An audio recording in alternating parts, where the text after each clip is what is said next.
আসসালামু আলাইকুম গাইস, কেমন আছো তোমরা? আশা করি সবাই ভালো আছো। আমিও ভালো আছি। আমি গুলজার নতুন একটা ভিডিও নিয়ে আসলাম। আমার এই ভিডিওটা হলো একটা গজল। গজলের উপরে রিয়াকশন দেবো আজকে। গজলটা শুনলে তোমাদের দিল ছুঁয়ে যাবো গা। আর গজলের ভিতরে বহুত কিছু আছে শিখবার জন্য। তাহলে তোমরা যদি গজলটা শুনো তোমাদের বহুত কিছু শিখতে পারবা। গজলটা শুনলে একদম তোমাদের কি বলবো, আর গজলের ভিতরে যেটা একতা আছে, একতা বিষয়ে গজলটা গাইছে। একতা কিংবা একতা থাকলে কি অবস্থা হয়। গজলের টাইটেল রইলো সময়ের সেরা আলোচিত গজল। তো চলো শুরু করা যাক গজলটা। আমার কাছে তো অনেক ভালো লাগছে। ভিডিওটা শুনে আমার একদম দিল ছুঁয়ে গেছে গা। ভিডিওর ভিতরে যেটা বলা হয়েছে, যেটা একদম একতার কথা, যে আজকাল আমাদের সমাজে একতা বস্ত্র নাকি হয়ে গেছে।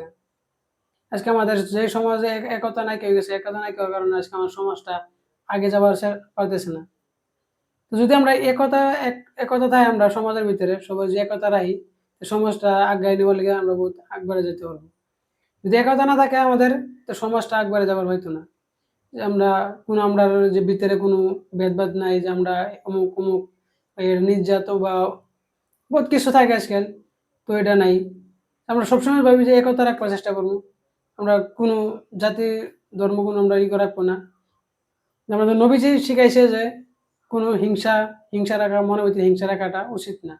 আমাদের নবীজি শিখাই গেছে যে কারো মনে কিছু হিংসা রাখা উচিত না। তো তোমরা ভিডিওটা যদি তোমাদের ভালো লাগে, ভিডিওটা শেয়ার করবা, লাইক করবা, সাবস্ক্রাইব করবা। আর যদি এরকম ভিডিও চাও তাহলে কমেন্ট করে বলবা। আর তোমরা কিরম কিরম ভিডিও চাও, যে ভিডিওগুলো তোমরা আমার কমেন্টটা লিঙ্ক দিয়ে দিবা। আমি এগুলা রিয়াকশন দেওয়ার চেষ্টা করবো। ভিডিওটা ভালো লাগে শেয়ার করো। আল্লাহ হাফিজ বা